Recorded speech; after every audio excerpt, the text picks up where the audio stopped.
You have to love the chaos. You have to love the war. You have to love the idea of all the constant problems that you have to fix. You have to love being the center of a mini universe you have created and it's going to implode under its own gravity if you're not there doing constant Aikido. That's how kings have always felt. Do you think Alexander the Great didn't feel that? You think Julius Caesar didn't feel that? You think Genghis Khan didn't feel that when he's getting all these reports from thousands of miles away that his borders are being attacked by this unknown group of bandits and he's at constant war in 7 different directions and his wife's probably complaining at the same time and his favorite horse just died and he's walking around doing Mongolian Aikido? Of course he was. That's all anyone who's been important has ever done. If you're looking for calm and peace, you won't matter. I actually said this before. People were talking about how do you decide or how do you know if someone's going to be monumentally successful in the world? And then everyone knows, because there's been large studies on it, that IQ level is not how you dictate it. And I'll tell you how you dictate it. Somebody's tolerance to stress. The better you are at dealing with stress, the more successful you will be, because as you climb up the ladder, the stress level increases. It is a direct positive correlation between success and stress. They go together. There's no light without dark. The more money you're paid, the more important you are, the bigger your problems. They said it, more money, more problems. It goes together. I'm not complaining because I'm prepared to handle those problems. But as you get bigger and larger and larger and larger, the pressure is heavier and heavier. So I'm going deeper in the ocean. As you go deeper in the ocean of success, the pressure around you gets stronger. Only the strongest submarines can make it to the bottom. None of that ocean gate garbage, Mr. fucking plywood. No, most of you are made of plywood. Or you try and blag it. You try and put it together cheap. Wonder why you get crushed at the bottom. You have to build your hull, build your skills, build your network, learn Aikido. Decide to become the kind of person who adopts as many problems that he can solve as possible. So once they're all solved, he reaps the rewards and builds a fantastically large empire with so much money he can't possibly spend it, internationally renowned and respected. But decide to be the guy who's never had a day off gym for an entire year. You know, I haven't had a rest day from the gym in years. Every day I train. Every day. People talk about how your muscles don't grow unless you're resting. I don't care. I go every day because I go to teach myself a lesson and I don't want to go and it's boring and I'm busy and every single day I still go. So I learn about discipline and pain and suffering. Even at my old age with my long, difficult life, I'm still going to the gym every day to punish myself and show God that I am motivated and disciplined. And no matter what happens, I will not miss a single gym session ever. 1,000 push-ups a day in jail. And you wonder why I have everything I've ever wanted. It's actually fantastically easy. You just have to do things. Get up and actually try, actually work. Stop looking for shortcuts. Stop being a lazy loser. Stop being an idiot. Stop scrolling garbage and actually try. And you can have it. The universe is full of blessings. Let me explain to you how the universe works. The universe has this big bag of blessings. It's full of it. And it's sitting there going, let me find somebody who works hard and deserves blessings, and I'll get some blessings out the bag and give it to them. And the reason the bag's so full is because nobody works hard enough to deserve it. It's like walking around with all this charity money, and you can't find a single charity that actually helps people and feeds people. They're all just corrupt garbage.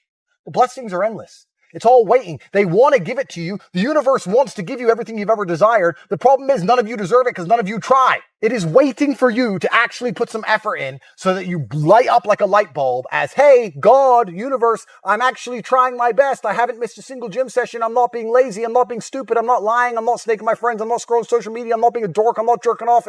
And then all of a sudden they'll come along and give you everything you've ever wanted.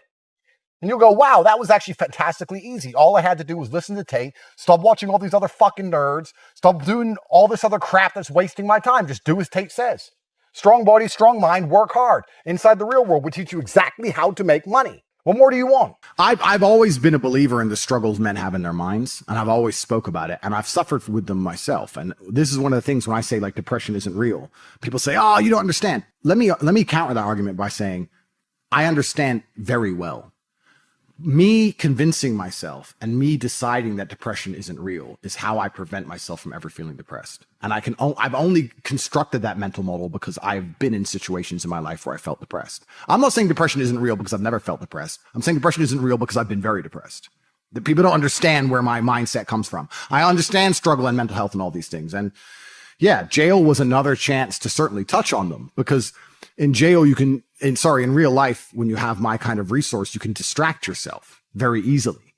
If you're sitting around and feel a bit mopey, if I'm sitting here and I'm a bit like, I can literally make a phone call and in 45 minutes be in the air on my way to anywhere on the planet with whoever I want to do anything I want. so you can distract yourself. I'm not saying it fixes all mental health, but it distracts you.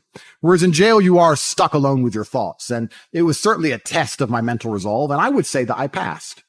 I did well. There was never a day where I broke down. There was never a day where I couldn't handle it. There was never a day where I wasn't polite to the staff. I was very nice to everybody. There was never a day I couldn't hack it. It was certainly a test. And also, Tristan said this. I don't want to take his words, but he's true. You go through life telling everyone you're the baddest motherfucker there is. Sooner or later, someone's going to test you. You walk in the pub and you say, I'm the hardest man there is. Sooner or later, someone's going to fight you. Sooner or later. And life's like that. You want to be the top G and you want to go through life and say, I'm the top G. Then God's going to say, well, we're going to see if you deserve to call yourself the top G or not. We're going to put you in a Romanian jail cell. We're going to leave you there to rot. You're not going to know how long you're in there for. And the biggest mindfuck is I thought I was going to be in there for years. I had no idea. Everyone's telling me years. I thought I was going to be in there for years. So maybe God was just he was watching me and he was having a look and saying, you want to call yourself top G? Let's see. And I like to think I passed the test. So it is what it is. But yeah, I agree with you. In terms of mental struggles, yeah, they exist for all men. And I also think that's one of the reasons I'm so large. I talk about those things a lot. I talk about those things a lot with men and I help men with them. And I try and say to men overall that life as a man is pretty shit and you're going to feel shit for a pretty large percentage of the time. But you're only going to ever escape that if you just perform regardless. You have to perform when you feel bad. As a man, you can't say, I will perform when I feel good. It doesn't work that way because our heads are too complicated and life's too complicated. There's too much on our shoulders. We have too much stress and too much pressure. Our heads are fucked. You have to be the kind of person who says, I perform regardless. I didn't miss a single day's training. I didn't miss a please. I didn't miss a thank you. I'm not saying I was happy. I'm saying I did exactly what I was supposed to do. The worst thing about prison, I think for everybody else, because there was a lot of men in there who were crying, a lot of men who were having mental breakdowns. I think it is the problem I didn't have, which is knowing that if you're a normal man, you go to jail and they just pick you up and you go to jail. Who pays the rent? Who's feeding your kids? Who's your wife sleeping? Life gets hard for all the external things you can no longer control, things that were your responsibility. I was lucky I didn't have those problems. And when I spoke to people, most people's issues were things that were happening on the outside. And I felt really good knowing that my life is set up in a way where even if I'm plucked from it, it operates. And I set that up because I thought they were going to kill me. Even to this day, if they shoot me right now, everyone around, everything would be okay. I don't have to exist for my life to fall. So that was fantastic about jail. The worst thing about jail, I mean, the cockroaches started off really bad, but after a few days, it's amazing how quickly you get used to cockroaches just in your bed. You're just like, kick them out the way. That was kind of bad. But not knowing when I'm going to get out, that was bad. Having my name slandered all around the world, that was bad. Not knowing how people are reacting to it. Like my first month in jail, I didn't know if people believed this garbage or not. I had no access to the internet. I didn't see anything. There was a lot about it that was hard. But I have to believe it's going to make me a better person. Why else did I go? What did I go for? To waste 3 months? To stare at a wall for 3 months? Is that why I went to jail? No, I must have gone to jail to become a better person. I must have learned something. I have to self-analyze and find the lessons and pick it out. And I think a lot of people don't do that with all the bad situations in their life. And regardless of whether you went to jail or a woman left you or your business failed, whatever it is, you need to analyze the entire situation and say, okay, what can I learn? There's a big pile of shit here, but there must be a little bit of gold inside. So I've just tried to look at it as a massive learning experience, and perhaps that's a coping mechanism, but I've found a lot of lessons which I'm implementing. And there's a very strong chance they're going to put me back. Not because I'm guilty, because I haven't done anything wrong, but because I'm currently in the middle of a judicial system. I'm in the judicial system of a country. I don't truly understand the language. I don't understand the judicial system. I don't understand the charges against me. I don't understand how any of this can be legal. I don't understand where it's come from. I don't understand the evidence they believe they have. And here I am stuck in this process, and who knows how it's going to end. This whole therapy thing, the reason I believe they push therapy so heavily is because it goes into something I said a little bit earlier about selfishness. If you convince somebody that they have to spend hours and hours per week sitting in a chair talking about that feeling they had last Thursday in the kitchen. That's crazy. It's insane. Crazy. You want to talk about creating mental illness. There it is. This exasperates problems. This makes it worse. And it also builds this culture of absolute and utter selfishness. Excuse me, they're trying to put you in jail for the rest of your life effectively because they're going to enslave you and they're going to control all the money and they're going to make you get injections you don't need. Yeah, but I'm sad. I got therapy. I'll talk about it later. Yeah. That's all they want. They just want you to be so obsessed with how you feel in your own mind that you can't even look outside of yourself and care about anything.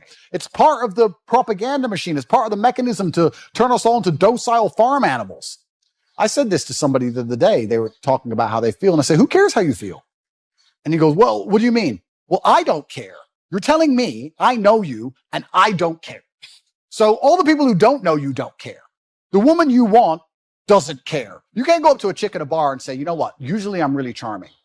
Today I'm a bit sad. Can you give me a pass? Can you let me off? She'll be like, go away, weirdo. The chick you want doesn't care. The job you're supposed to perform at doesn't care. If the man who wants to mug you decides to pull a machete, he doesn't care. You can't say, bro, I'm not in the mood for a fight today. Tomorrow, please. Nobody cares. So why do you care? All the people out here in the world don't care, but you're going to sit there and you're going to care. You're going to be the only person in the world who cares. You're going to walk around telling everybody, trying to find somebody who gives a good luck. Because what's going to happen is you're going to walk around feeling sorry for yourself, trying to find somebody who cares. You might find somebody who pretends to care long enough for you to get a little bit of dopamine. But all in all, you're wasting time in a hyper-competitive world where people like me who perform regardless of how they feel are just going to perpetually bury you. And then you're going to sit there and wake up and go, why am I a loser? Well, because when Andrew was sad, he continued to perform. When Andrew was in jail, his business didn't fall apart. He was doing push-ups every day. His body didn't fall apart. Nothing about his life degraded when he was in a jail cell surrounded by cockroaches. You're in a plushy bed at home, crying about what? And you expect the male world's hyper-competitive. So you're not allowed almost as a man to put that much importance on how you feel. You don't have time to care about it because you have too much to do. This is what I find so remarkable. If I feel sad, I don't think, how do I stop myself? I need to not feel sad. I just go to work. I got stuff to do. I'm a man. I have things to do every single day. This whole therapy garbage, I can't think of a way faster to ruin your mindset and destroy your ability to resist the perils of life than go into therapy. I really do believe, I think there is this mass drive to instill the idea of absolute selfishness in people. I think they're trying to, when I really analyze the ideal citizen they want, the ideal citizen is yes, docile, and yes, he's eunuch, but he's also ultimately selfish because then you don't care about community. And I think therapy is a fantastic way to make you selfish. Men come to me or young boys come to me and talk about something bad that happened to them. I said, good. Absolutely not really good. You should be glad that thing happened to you because that's the reason you're going to be the man who can resist the perils of life in the future. If you don't give a man struggle, look what he becomes. Tell me the kind of man, if I were to say to you, imagine a man who's never struggled in his life. Physically, mentally, everything's gone perfect for him. Born in the royal family, everything's been perfect for him his whole life. Is that the kind of man anybody respects? Is that the kind of man anyone wants to be? So you need to have all these bad things happen to you so you build the mental resilience. And that's another thing about masculinity and males as a whole. We're trying to take that all away from them in almost every regard. It's actually an interesting conversation to have about how psyops can work as a whole, because when I analyze, especially as a man, and I always talk from the masculine frame, not because I'm a misogynist, but because I'm a man. And I understand the masculine frame because I am a man. If you stray from the archetype of masculinity, if you stray from honor, courage, if you're not dutiful, if you don't believe in putting honor in your last name, if you don't want to be physically and mentally strong, if you don't believe in finding problems to solve, you don't believe in having a difficult life, if you stray from this because you've been psyoped to stray from it, all you end up with is misery. And it's amazing that people will see anybody who's strayed from it end up perma-miserable and still fall for the psyop. I find it incredible that people don't think logically long enough to sit and say, okay, whose life do I actually want? I would never adopt the thinking of somebody whose life I did. I don't know why people even do that. I could sit and have a conversation with Prince Harry for 10 hours straight, and he could be as compendious and convincing and concise, and he could be extremely perfectly articulate with his points. And at the end of it, I'd say, yeah, but I don't want to be you. So I don't want to think like you. So get fucked. But I wouldn't want to listen to him. So I don't know why people don't even just wake up and go, okay, whose life do I want to live? What kind of person do I want to be? Who do I want to be like? That's the kind of thinking I need to adopt and install in my mind, because we're all being programmed by someone to a degree. And I don't think you can escape programming. You can just choose the programming that you are going to install inside of your mind. I'm not going to sit and say I'm not programmed. My father programmed me. My fight coach programmed me. The friends I have around me program me. My brother programs me. My social circle programs me. We're all programmed to a degree. Another thing people don't understand is that a lot of these attacks and a lot of things they're trying to do with the culture, especially, they're trying to inject such innate selfishness inside of people that they don't really care about anything that happens outside of themselves. Because then it's very difficult to give a shit about your community. It's very difficult to have any kind of genuine care about your town or your country or an issue. No, they just want you to be self-absorbed, semi-depressed, because depressed people don't fight that hard, watching porn, living inside of your own mind, convinced that somehow you're oppressed for some reason, on the internet typing tweets. That's what they want you to do. And they're going to try and keep you there. And genuine masculinity, yeah, to a degree it's protective, and to a degree also it has parameters. You can't be a man who doesn't say no. You can't be a man who doesn't have standards for himself and for people around him. I've said this many times before, but I'm going to say it again. I don't think many people understand exactly how competitive the masculine world is.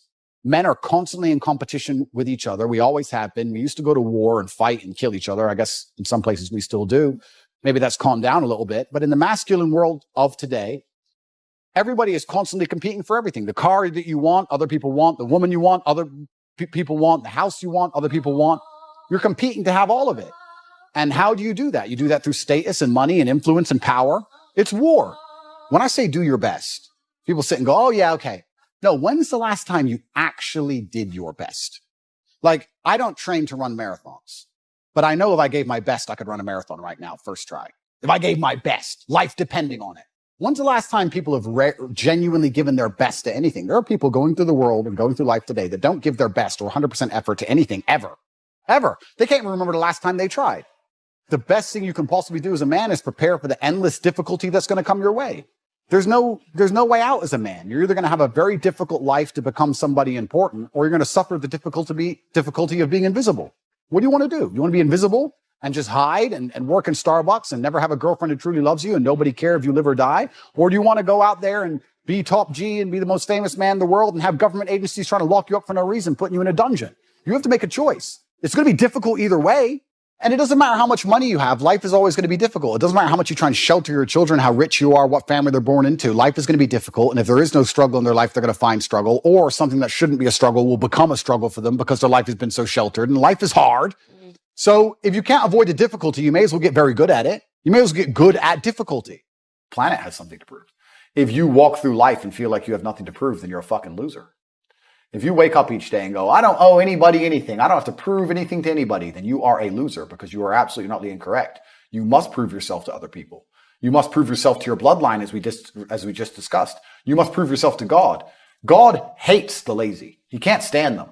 If he gives you all these genetic dispositions and these natural God-given gifts, if you have 2 arms and 2 legs and you can think, and you're not trying your absolute best, that's the reason you're not lucky. He doesn't like you. He likes the people which show him the beauty of his own creation. He likes to give somebody building blocks and them to build something amazing. It's the best thing about being a man. You get to build who you are, right? You can decide if you want to be a funny comedian or a musician or a kickboxing world champion or fight the Matrix. You can decide whatever you want to be. God loves to see that. Those people, for some reason, seem to be enormously lucky, right? The person who goes, I don't have to prove anything to God. I don't owe all of my ancestors any effort. You know, for 5,000 years, people were dodging saber-toothed tigers and catching the plague and running from Genghis Khan just for my stupid ass to be born. I don't owe them anything. I don't owe them a thing because I want to play video games. These people are fucking losers. You should walk through Earth with force inside of you. As I walked into this hotel reception, everybody looked. Not because they know who I am, but because as I move, even if it's behind their head, people feel something and they go, it's an energy that comes from brutal competence. It's almost like an evolutionary thing where a rabbit can just smell a fox. It just knows. That's what happens when a predator walks in a room, even amongst humans. You pay attention next time you're in a restaurant. If a man who's truly dangerous walks in, nearly every other man kind of looks up at the same time. You feel it. You need to or you don't survive. We've evolved with that to live. That's who I am. I couldn't imagine not being that man. I've done that because I've been trying to prove myself to my lineage my entire life. I wake up every day with something to prove. I have hundreds of millions of dollars. I wake up and think, fuck, more. I'm in fantastic shape, 4 times world champion. Fighting the Matrix out here by myself, more. I will have to be braver. I must try harder. All I do is prove myself. So when I hear people go, I don't have nothing to prove, then you're a fucking loser. Peasants have never felt like they needed to prove anything. But kings felt like they needed to go and conquer land. Isn't that it's coincidental that the king, who already had it all, felt like he needed to go to some far-flung land and conquer it and take it and prove he's the king. But the peasants, oh, I don't have to prove nothing to nobody. You're a fucking loser then. You're a dummy. I absolutely and utterly completely have everything to prove to everybody all of the time. That's who I am.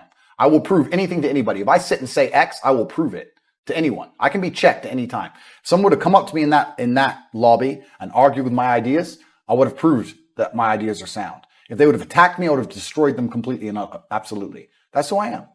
So yes, I have a lot to prove, my friend. The answer is you need to get rich. You need to get a network. I know this is all I talk about, but I believe it is my mission to try and defeat the matrix. And you defeat the matrix with truth and love, because the matrix relies on hate and deception.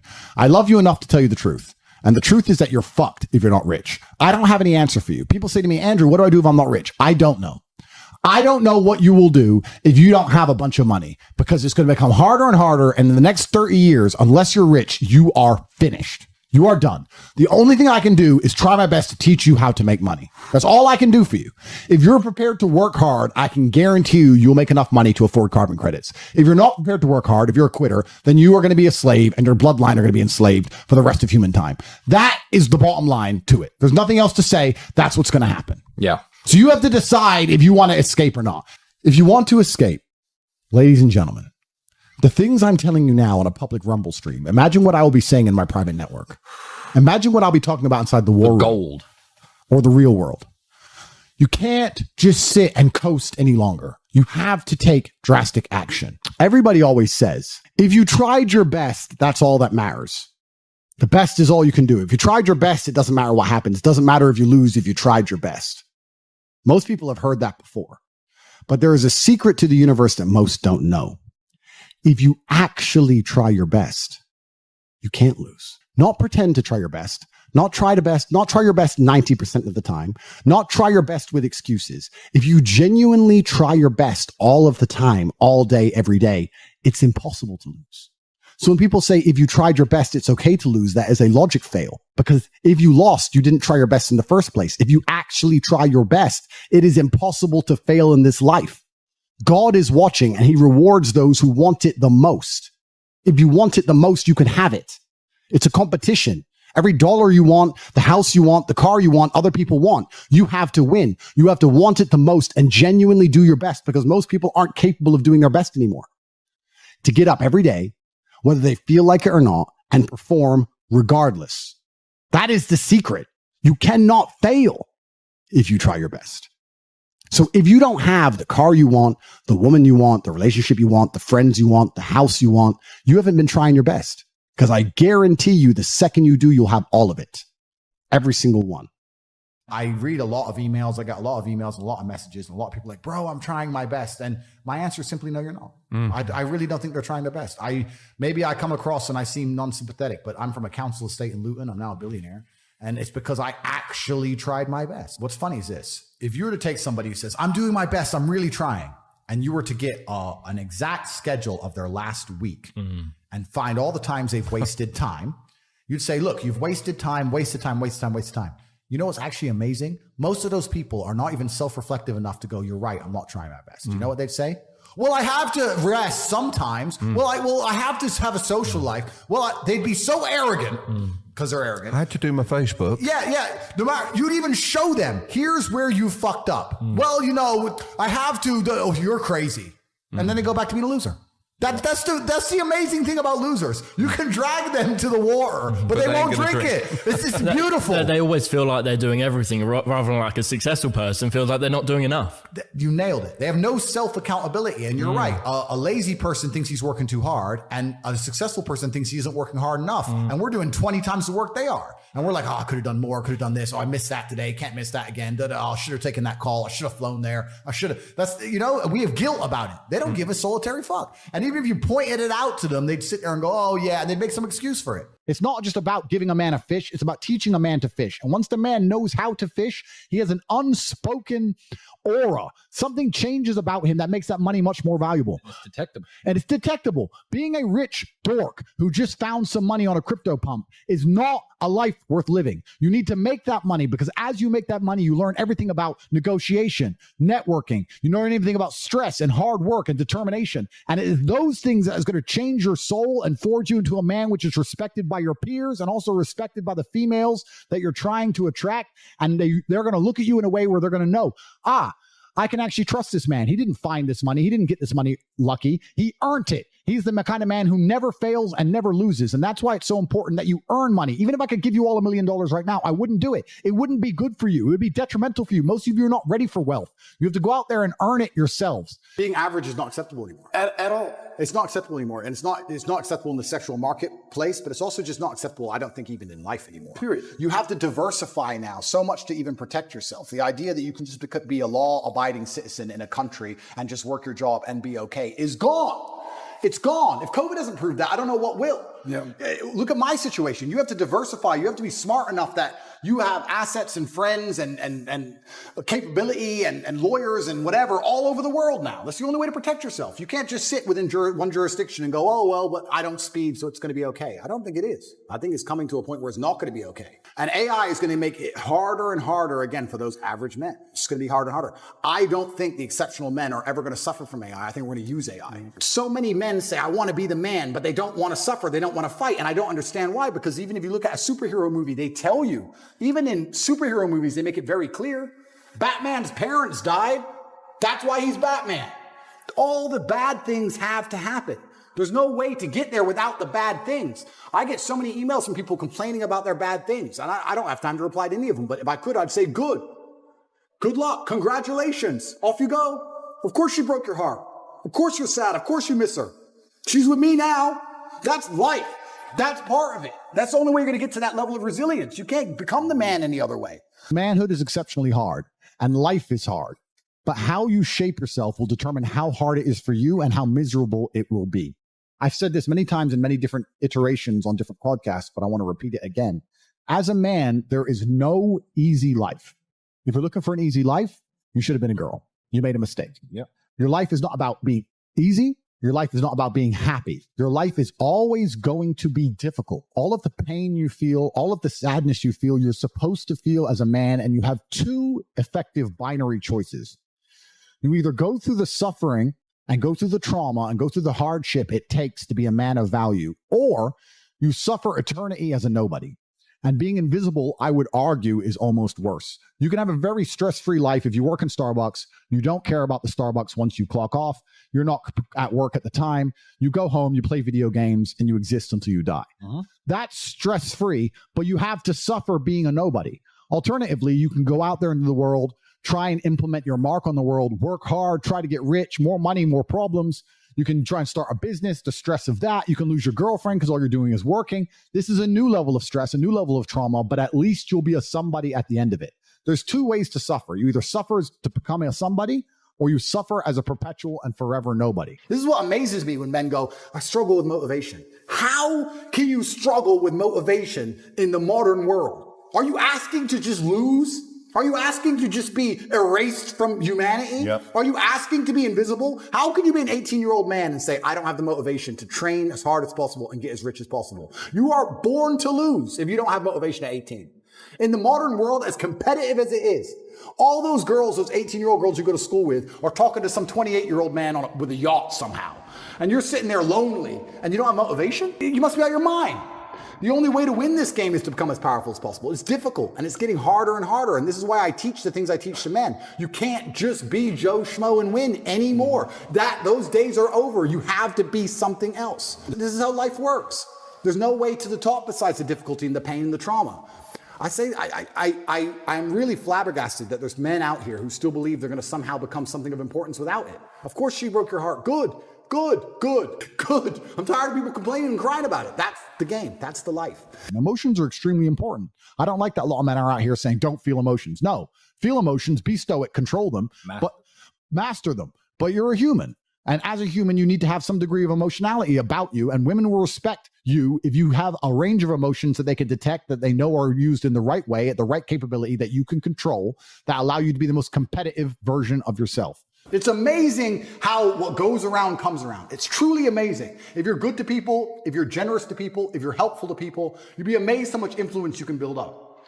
I say this to people all the time. I don't think if you're a hardworking person who is honest, who shakes hands, who tries to learn, who does what they're supposed to do, who has a good heart, that you're truly, really not going to be able to get what you want. I think the universe is absolutely and utterly giving. When I see somebody who says they want something and they don't have it, I don't even think they truly even want it. You can have anything you want in the world. When a guy goes, I want a six-pack, then why ain't you got one? If you wanted it, you'd have it. You'd like it. There's a bunch of things I'd like that I don't have, but I don't want them. Everything I've ever wanted, I've got. I've never wanted something and not had it. We all know what we're talking about here. There's things we'd like. I'd like to be able to figure skate. Not enough to go learn to figure skate. Ego is extremely important. It's either a superpower or it's your detriment. If you have an ego that you work hard to justify, then it is a superpower. If you're egotistical and say, I deserve the best possible version of humanity and I want people to respect me, so I'm going to live a life and do things that make it impossible to disrespect. I'm going to get in the cage and I'm going to win all my fights and I'm going to work hard and drive the best car and I have a nice big apartment and I'm going to have important friends that allow me to do very important things and I'm going to live a life of freedom because I believe I deserve that. That is a healthy ego which can help any man on earth. If you have an ego without those justifications, an ego you don't want to justify or have never justified and believe you're just special just because you have YouTube followers or you have a big mouth. That's toxic masculinity. Absolutely. That's truly toxic. The world is hyper-competitive. Every single thing in the world is competition. I don't think people realize I'm a hyper-competitive person because I understand that every single thing I want, somebody else wants. The girl I want, other people want. The car I want, other people want. The house I want, other people want. The lifestyle, the jet, every single thing you want, somebody else wants. It's a massive competition. Yep. As a man, you have two choices. You either accept that as a massive competition and try and play the game, or you just try and pretend it's not a competition and live in perpetual failure. You have to wake up and say, you know what? I am the man. I'm going to show everyone. And then how do you show everybody you're the man? You make the brave choice. What did I say earlier about bravery? How it radiates on you, how it can be seen in your eyes. That is how you have an ego which is helpful to your life.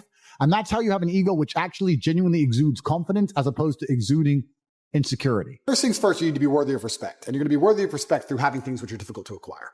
So first things first, the basic things, you need to be very focused on trying to make money because people listen to you when you have money. They just do. Secondly, you need to be in fantastic physical condition because when you're in fantastic physical condition, it cannot be bought. It must be earned. And people know that. When you're in, I don't know about you. If someone walked in to sell me something and they were obese, I would not trust them the same as if they were in fantastic physical shape. Because I'd say, I don't think you have dedication and heart. I don't think there's something about you that I just wouldn't trust you the same.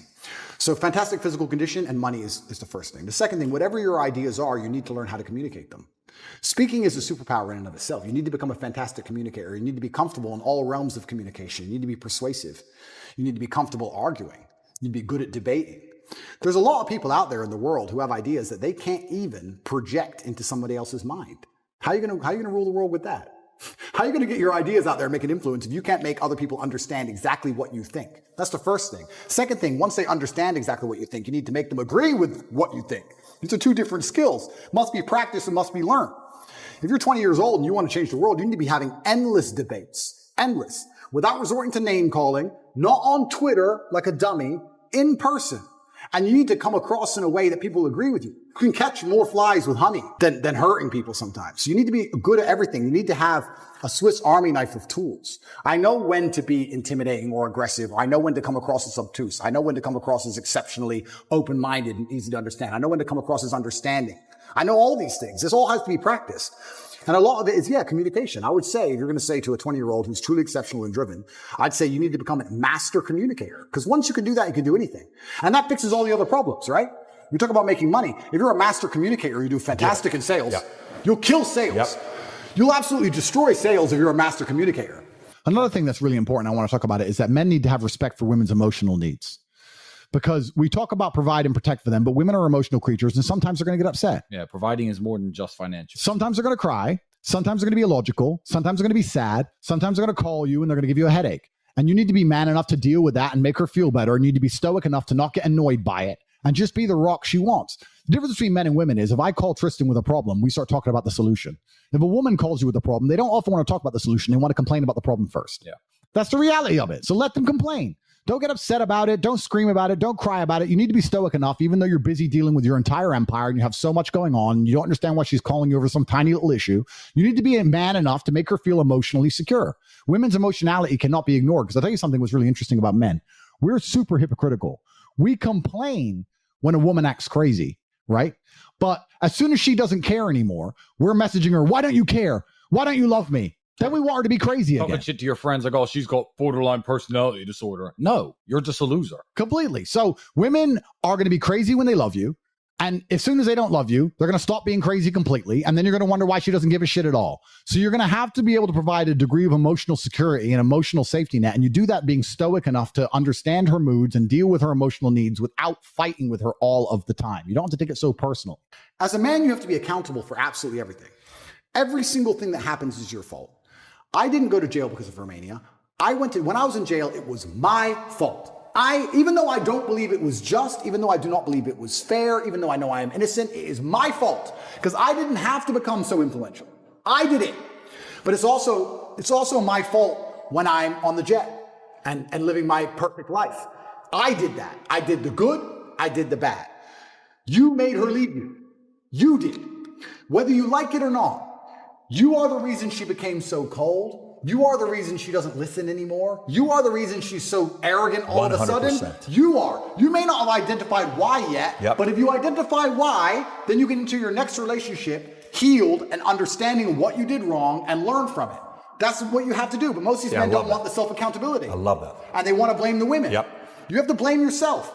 You must do what's right because it is your duty and for that alone. Not because you benefit from it. Not because you gain from it, because it is your duty. Tristan and I do many things to our detriment, like talk on the internet. We don't need money. We don't need to help you. We don't need to save your life to our detriment, but we believe it's our duty to educate people because we understand we have a massive platform and a lot of young boys are looking up to us and there's a lot we can teach. And also your word is your duty. I have said I'm not going to quit. I have said I'm going to keep talking. If I say something, I do it. So your word immediately becomes your duty. Never break your word and never go back on what you said. If you want to be charismatic, like I said earlier, you need to have honor, doing what's right because it's your duty. You need to honor your word. You need to be reliable, dependable, and loyal, and never stab anybody in the back. You also need to work on being likable. And that doesn't mean being a bitch, doesn't mean being a cuck.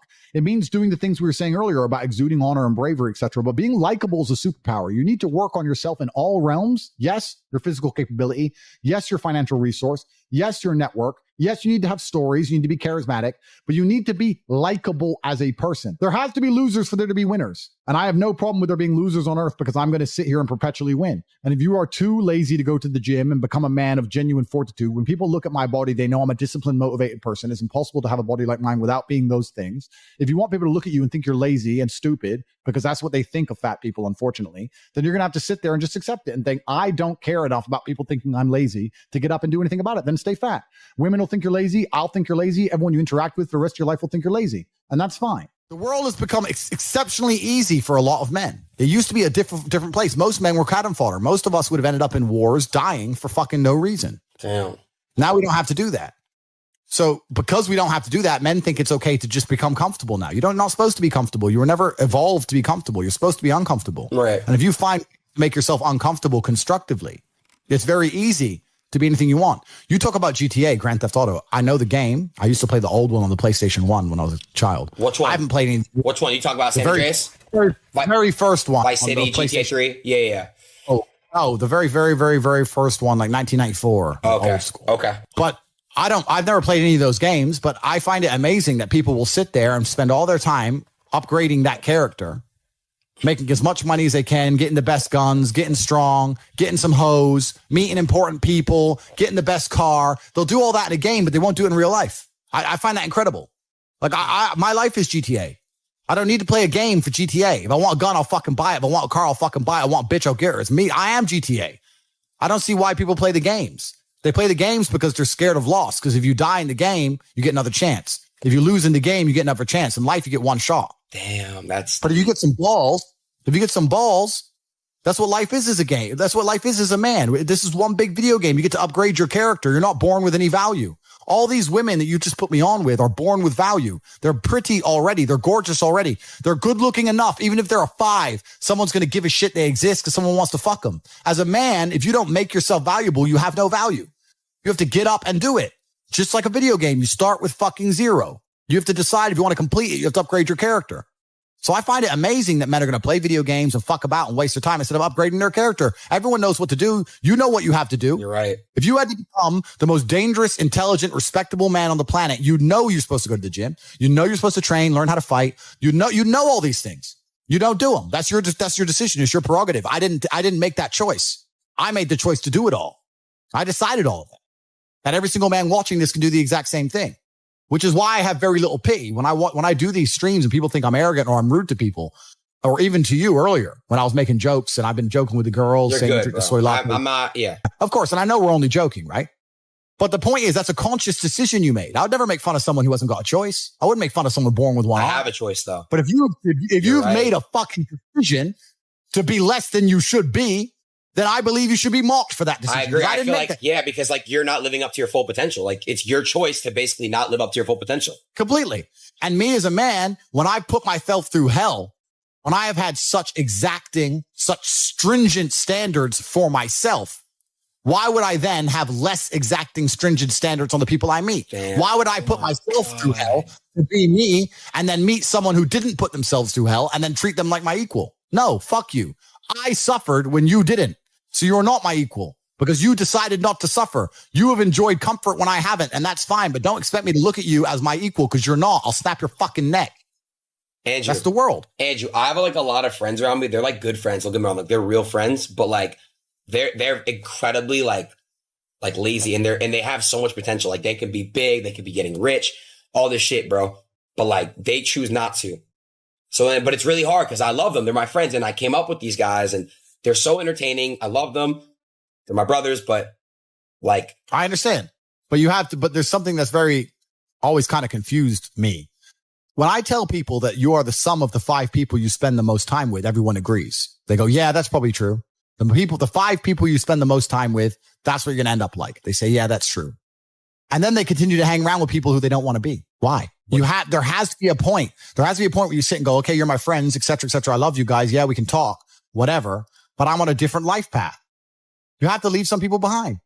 You wouldn't want to be, if you were to come hang out with me and you were in a room with me and my 5 friends, you'd feel self-conscious. you're right. You don't feel self with your friends. Because you only you only surround yourself around people that are on like your level of like. I'm with killers. We're fucking monsters. If you were to come hang around with me and my crew, you would be self-conscious, and that self-consciousness would motivate you, or they would certainly instill the discipline required for you to change. You don't feel self-conscious amongst your peers. That's why you don't change. If you were to get in a room and you're the only person who ain't a fucking monster, you'd want to become a monster. That's life. That's humanity. So I say this to people all the time. If you know you're the sum of the 5 people you hang around with, why are you hang around with people you don't want to be? Nah, it's true, bro. I'm gonna tell you why, right? I was do you know who I Show Speed is? No.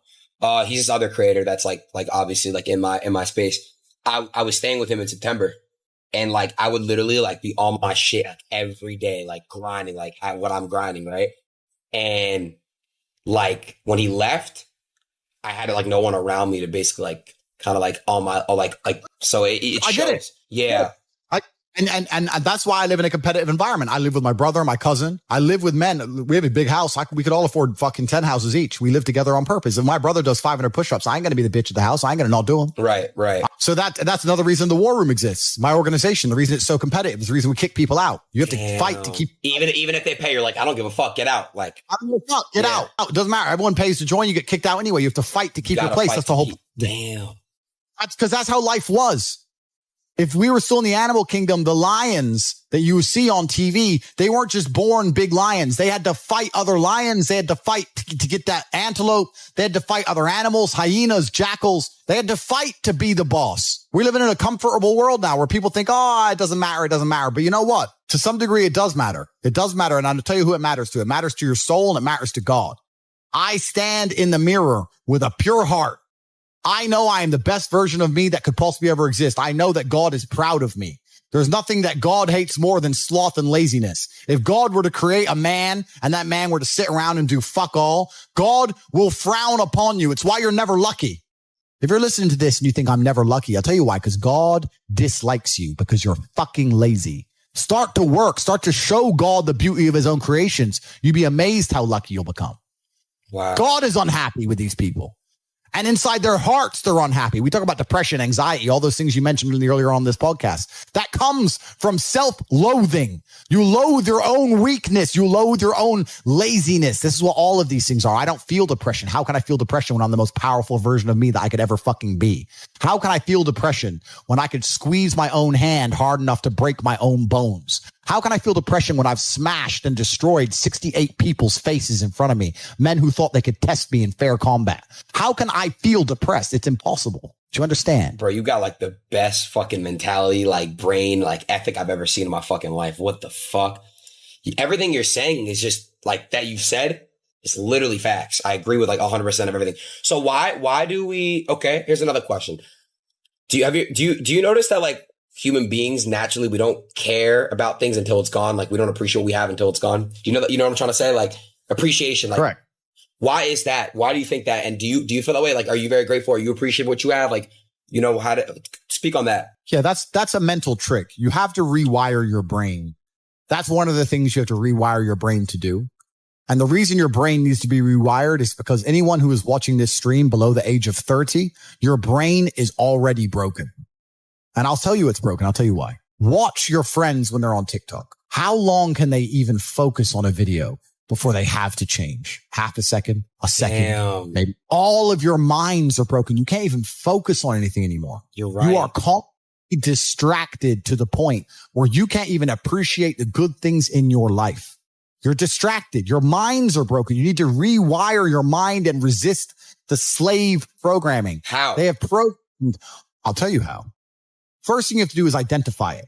You have to identify what is happening to you. I use my mind to break the trap. What I do is I allow my enemy to manipulate me on purpose. And then I use my mind to break the trap and punish the perpetrators. I will sit on TikTok for a day and I'll just enjoy TikTok. And by the end of the day, I'll watch myself. How quickly I'm looking to be entertained, how little time I give a video, how fucked up I am. And then I'll blink and I'll cure my fucking brain. You must allow yourself to be manipulated and you must fix it. All of it. You just talked about not appreciating the things you have. Then blink and cure your brain. It's a conscious decision. You're letting other people control your mind. All distraction. The Matrix is trying to control your mind. They're very good at it. That's what they do to control all of us. You have to break the trap. If you cannot control your own mind, let me make this point because it's extremely important.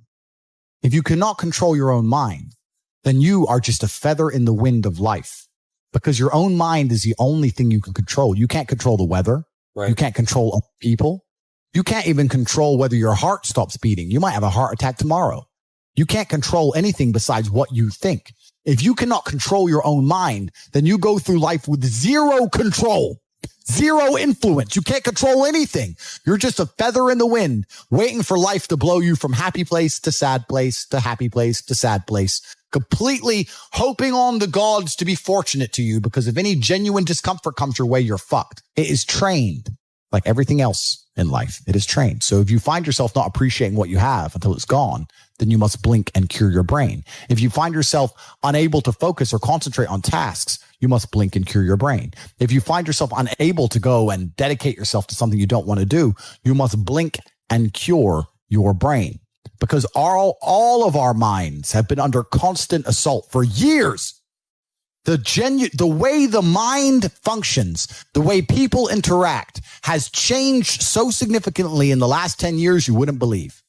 If you go to a party today, as opposed to a party 10 years ago, they look completely different. People are acting differently. People are on their phones now than ever used to be.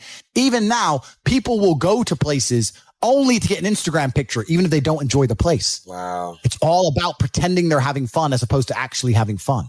The entire paradigm of society and how we interact has now changed. If you're a man in the middle and you don't have the light yet, often you'll find the light by jumping into the dark. The deeper you go, if we imagine, let's imagine the yin and the yang. Let's imagine there's a line in the middle and you have the light and you have the dark underneath it. If you're standing in the middle, the deeper you'll dive into the dark, it's like coiling a spring.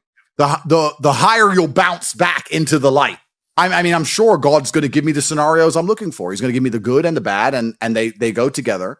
And anybody at home who is in a negative scenario or in a negative situation who's complaining needs to understand that they need to embrace it and use it as a springboard, because there's no light without dark, and they're equal and opposite forces. I also think that God is pleased with you when you show him the beauty of his creation. I think that God is pleased with you when you work as hard as you possibly can and you do the best you can in anything you're going to attempt. God loves people who work hard and try hard.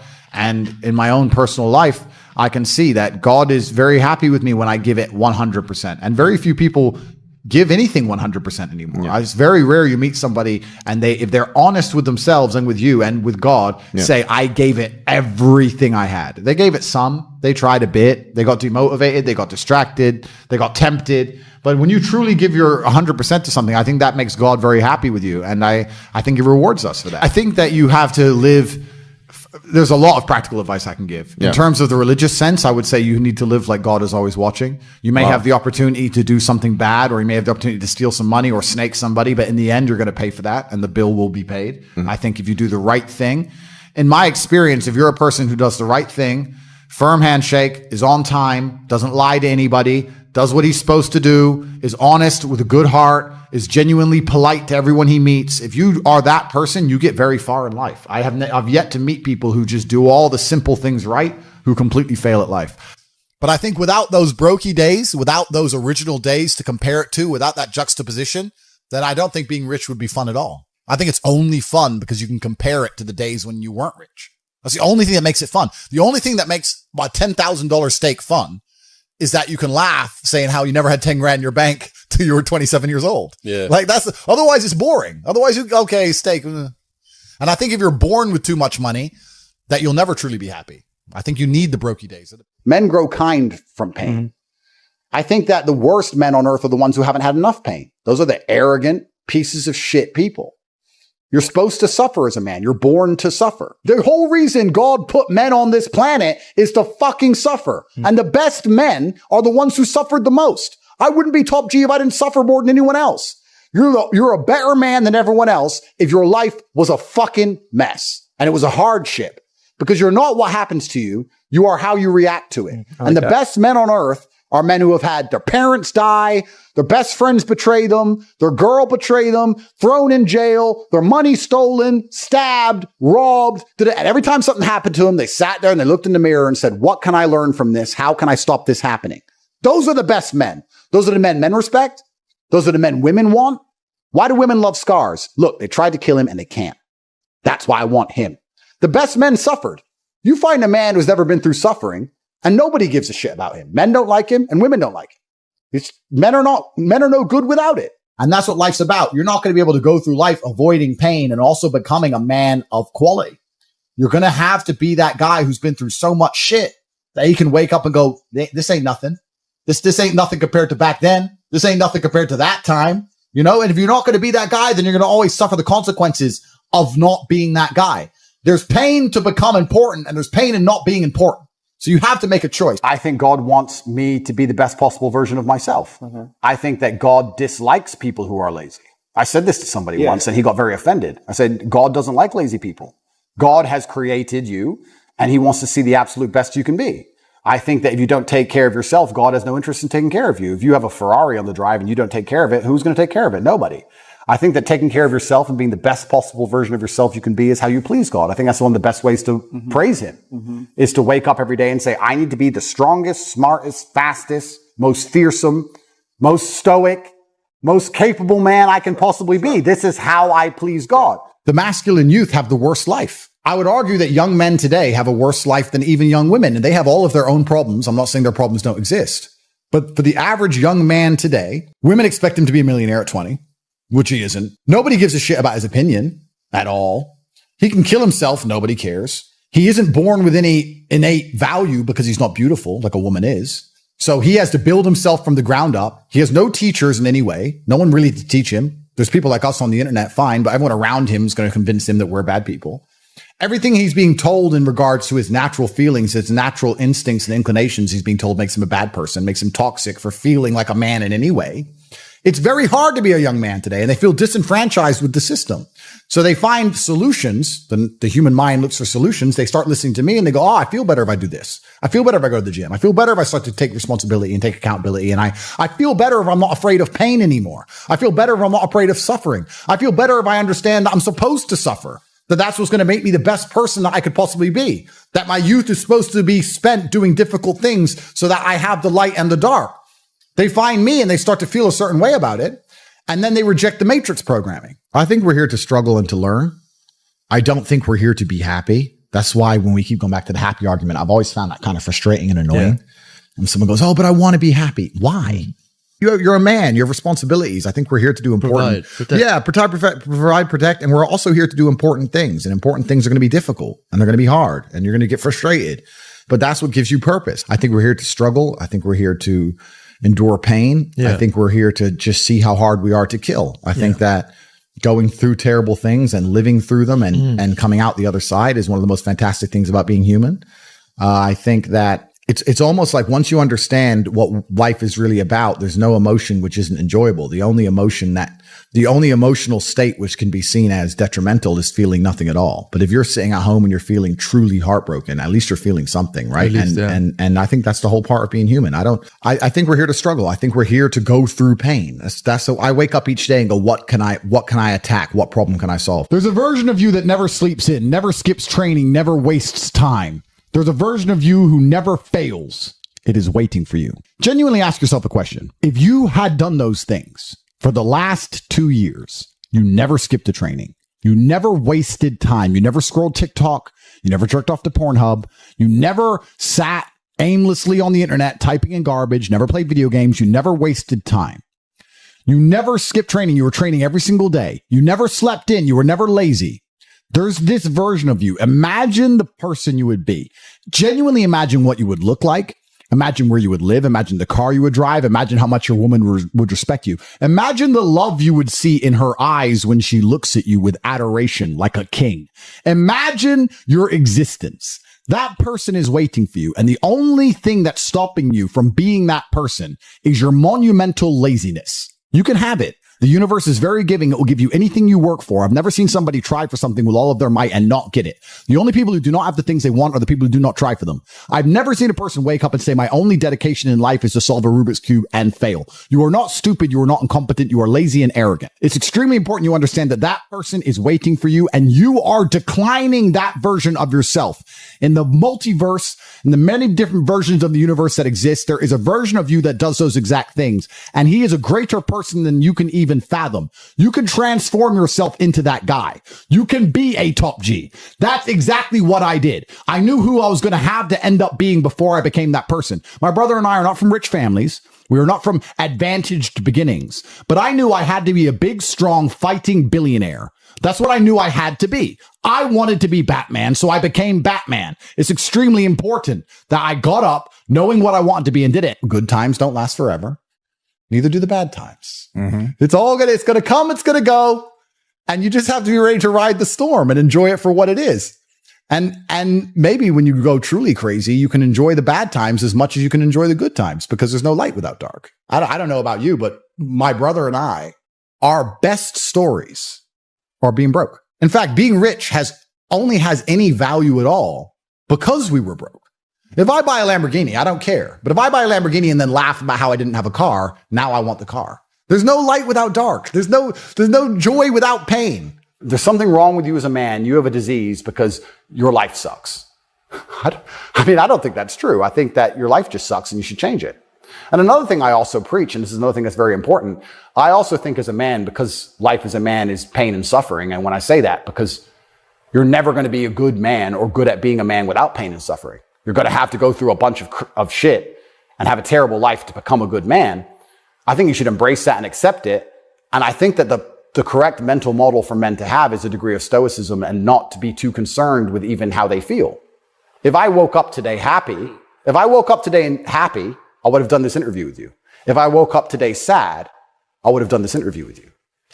What's the difference? Why put so much importance on my emotion if certain things must be done? I must work. I must train. I must see Tucker Carlson. I must resist the Matrix. You've got duties. I've got things to do. So why are we going to sit around and talk about how I feel if it doesn't even affect how I act? You should improve yourself. You should sit and say, what skills can I learn that I can carry with me? I mean, if you get good at basketball, you need a basket and a ball. Of course. But if you get good at fighting, you have it. If you're good at speaking, you have it. So you should sit there and make a list of all the things that you'll always have with you, and you should upgrade your character. You understand in video games to upgrade your character, you'll see that some levels cannot be beaten unless you upgrade your character, no matter how good you are. Yeah. You have to level up your character to beat the game. Well, the levels of life are the same. You're not going to survive Romanian jail if you don't level up your character. You're going to end up preyed upon.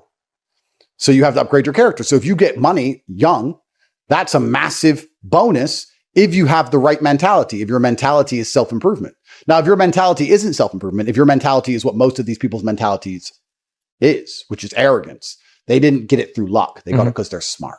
They're so smart. They're smarter than everyone else. And they got it because they're so intelligent and they'll be able to do it again. And God loves them and they're great. Well, then you're going to see across the next 10 years how much God doesn't love you. I don't think there's any higher experience for men than sitting around with your boys having a laugh and having a joke. I think that's as good as life gets. You can have $1 billion like me, or you can be at the bottom. But if you're with 5 people you truly love, your guys, and you've been with them and you trust them, and you're smoking a cigar or not, and you're sitting around telling stories and everyone's laughing, that's as good as life gets. It really is. At the top of the bottom. On jet or on the jet or homeless. In the trenches. It doesn't matter what, yeah. On the jet, all you do is that. And at the bottom, all you do is that. So that's as good as life gets anyway. You just wake up and just say, give me this, give me that. I want all of it. I need to, there's an army there. They're really big. We're better. It's intrinsic. Yeah. You need to go and conquer. That's the purpose of life. God created us to learn and understand ourselves and understand other people and understand the world. And what did I say earlier? I said that you don't learn a lesson or you don't appreciate something without pain. So you have to struggle to learn anything. There's only 2 ways to learn things, the hard way or the harder way. If you're smart, you can learn the hard way. But in my experience, 99% of the planet only learn the hardest possible way. If the lesson's even 85% effective, they'll make the same mistake. It's only when they completely decimate and destroy an element of their life do they sit there and go, oops, now I get it. No. That's how it goes. If you're already working hard, you're already going to the gym, you're already training, you make sure that you're getting as much muscles as possible, as much money as possible. You're dedicated. You don't sleep in. You don't waste your time. You don't smoke weed. You don't play video games. You're focused on trying to become fantastic as a person. You can just ignore that girl.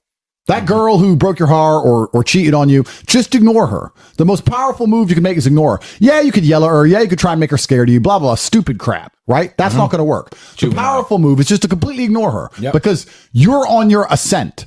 She is likely on her descent. She likely has no intention of improving herself, no intention of becoming richer, no intention of becoming better looking. Time is against her. As she gets older, she's going to lose her looks. You're going to continue your ascent, and she's going to have to watch you for the rest of her life be the man that she could have been with that she's no longer good enough for. And it's the same with also men. There's men who want to be your friends right now, who wanted to be your friend, and they did something wrong to you. And if you're on the right path doing the right things, karma, God, the universe, whatever you want to call it, is going to teach them a lesson for simply failing to be a good person to you while they had the chance. I always knew the answer to everything is raw action. Yeah. The answer to everything has always been raw action. My dad had a tweet about this. He said that raw action solves all. And he used to say this. I'll give you an example. If you're a farmer and you need rain for your crop and there's no rain, you can sit there and say there's no rain, we're all going to starve. Or you can stand up and do a rain dance. Now, will your rain dance work?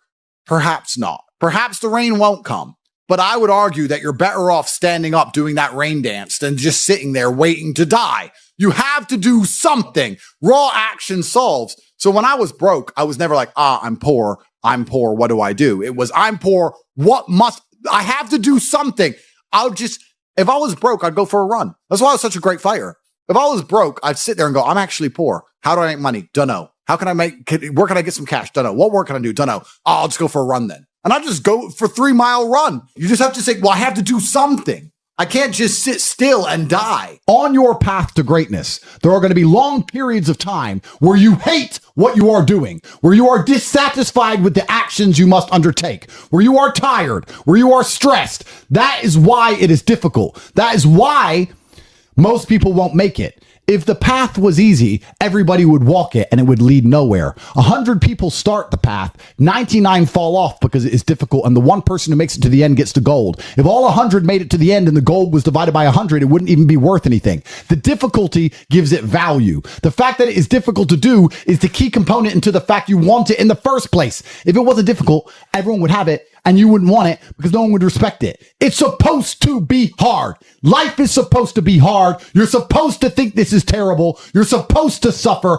and smile through the pain regardless. I find it amazing when people say they don't have motivation. I have people come to me and say, I want to get rich. I don't have motivation. I want to work harder. Said, how can you not have motivation to get rich when somebody like me with a head start like mine is still working 18-hour days every single day, 7 days a week without having a day off?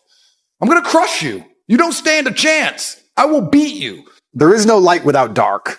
I think the ancient Chinese nailed it when they put the yin and yang together. You have the black and the white, and they flow into each other, and there's a little bit of white in the black, there's a little bit of good in the evil, and there's a little bit of evil in the good. And if life is perfect all the time, you don't appreciate anything. I actually think one of the worst lives you can have is a life where everything goes right all of the time. If you're spoiled to that degree, especially as a man, as soon as you reach any kind of difficulty, you're going to crumble. So I've had to get up a bunch of times. And I do not pray for an easy life. I pray for a difficult life with difficult challenges to solve and being strong enough to handle them. I've never tried to make my life easier. In fact, quite the opposite. And I think that life is going to continue along this way. I think one of the largest tenets of masculinity for the largest period of human time is ignoring how you feel and doing what you're supposed to do because you're supposed to do it. We feel things, but jobs must be done, whether we are happy or sad. And this is also disappearing from the world. I'm stressed probably 6 days a week. I'm pissed off 6 days a week, but things need to be done. Right. So you just have to do them. Discipline is the key to success. If you cannot force yourself to do something you don't want to do, how are you ever going to put yourself through the suffering required for greatness? If you cannot force yourself to train when you do not want to train, if you cannot force yourself to work when you don't want to work, if you can't force yourself to not log into Pornhub or force yourself to eat right, how can you possibly ever become a monumentally successful person if you cannot control yourself long enough to do what must be done as opposed to what you feel like doing? The only people who get to live their lives based on how they feel are women and children. Children can cry because they feel like crying, as can a woman. A woman can start an argument because she feels like arguing, as can a child. A man must do what he is supposed to do irregardless of how he feels. That is the key component to masculinity, is discipline. If you do not have the discipline to dedicate yourself to anything, you are going to fail and be crushed by the people who can. If you only go to the gym when you feel like going to the gym, you're never going to be as strong as the people who go to the gym when they don't feel like going to the gym. That is a reality of life. Misogynists are discussing whether they're in Afghanistan or a swanky London studio. Am I a misogynist? Am I don't think first of the things she said, I don't even truly believe. If you're prepared to listen to me, I'll explain to you exactly why she's completely and utterly wrong. If you can go through the points again, she said. Do you think you're a misogynist? Absolutely not. I'm not a misogynist on any level. This is one of those buzzwords they just throw at people randomly. Homophobic, racist, misogynist. They just throw it out at people. What is your view of women? I'm a realist. What is your real view of women? I absolutely not really love women. I adore women. I have good relationships with women. Not a single woman has come up to me on the street since I've been canceled. Not a single one has said anything negative. Every single one of them has said positive things. You're a traditional male. I wish more men were like you. You understand your masculine roles. You understand what you're supposed to do. You understand you're supposed to protect women. You're exactly the kind of man I'd be looking for. I've never had a negative interaction with a female ever since I've been dubbed the biggest misogynist. Where is the... Please let me finish. I'm sorry, Pierce. Also, there's not been a single woman who's accused me of a crime, not a single woman who's accused me of rape, not a single woman who's come out and said anything from my entire past of 36 years I've done anything wrong ever. Anybody else with my level of fame, any footballer, any other movie star, at least has people who've come out and accused them of rape, X, Y, Z. I have no woman who's come out and ever said I've hurt her. No woman who's come out and ever said I've done damage to her or been horrible to her. Everybody who ever interacted with me has said I've been a nice person. All of them. Random Twitter nobody who seems to know so much is full of... All right, you've responded to her tweet.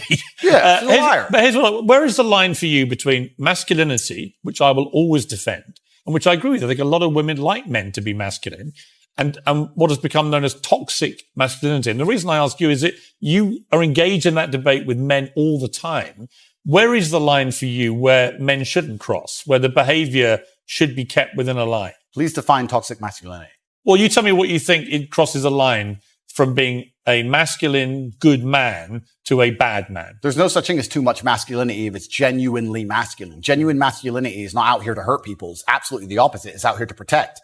And when bad things happen, they call traditionally masculine men. If you need a firefighter, you need a masculine man. When you call the police because of the problem you had, you want masculine men. And as soon as a woman or a man is in trouble, when you look for backup, you look for masculine men. And masculine men have a duty to provide and protect those they care about. We have a duty to do things we don't feel like doing because we know we're supposed to do them. And that's why we stayed in the Titanic and died. Those were masculine men. Where did you get your views about this from? This is what I grew up with. It's the family I grew up around. And your father, your mother? Yeah, both? and the world I lived in. And I think a lot of the things I'm saying now about masculinity and how people should act in the world, how the world should function, were considered completely normal and accepted by everybody only 20 years ago. I think the world's just lost its mind. For me to stand up and say a man should protect a woman now gets to be called a misogynist and canceled. If I said that 10 years ago, everyone would say, duh. And what's funny is everyone who argues against me and says men shouldn't protect women, especially all the feminists, if they were with their boyfriend and a man broke into their house, guess who they'd expect to go downstairs? Who do you think? Think they go themselves?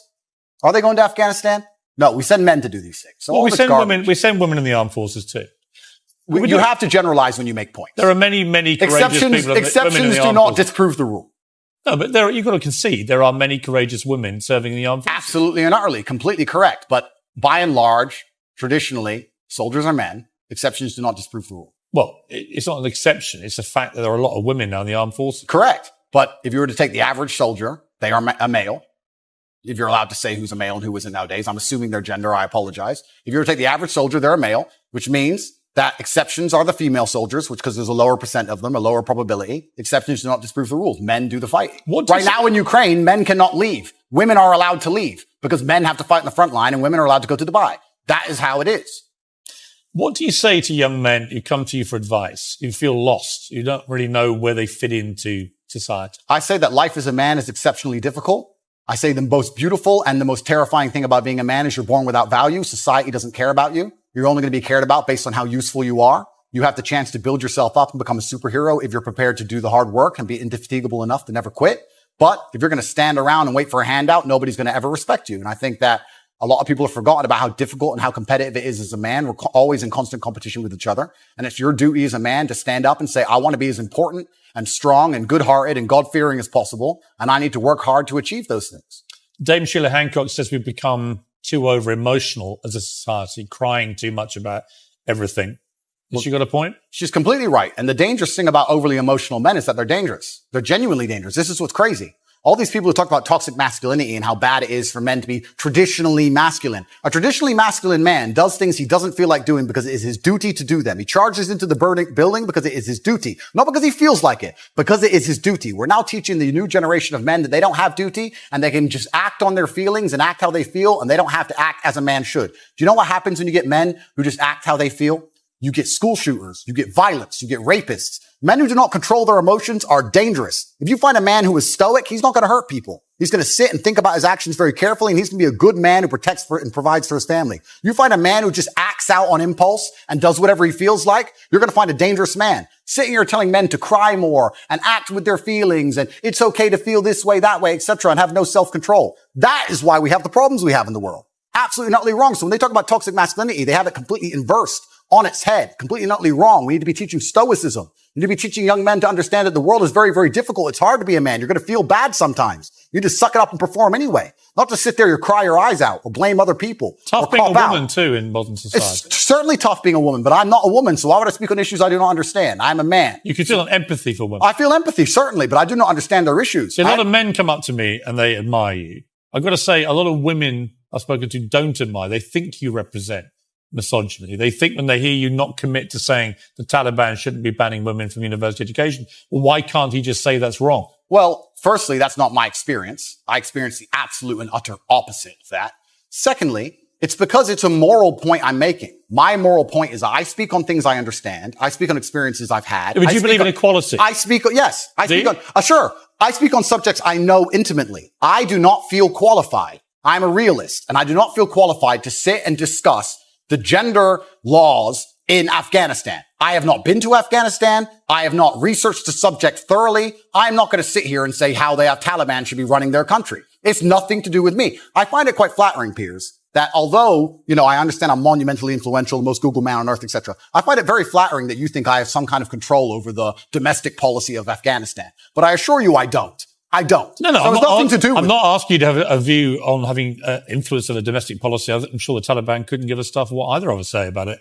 It's just curious to me that it's an easy win for you to make women think you're not anti them, to say that when they're not given equality, as the women in Afghanistan clearly are not, because they're not allowed to go to university now as of today, that is clearly unequal, unfair. We should all be able to agree that that is wrong. Well, certainly, as a realist. Even you, tough guy Andrew. It's not tough guy. I am a professional. As a professional, I can state that yes, it is not equal. Yes, it is not fair. That is obvious for anybody. I'm not saying those things are not true. What I'm saying is it's nothing to do with me.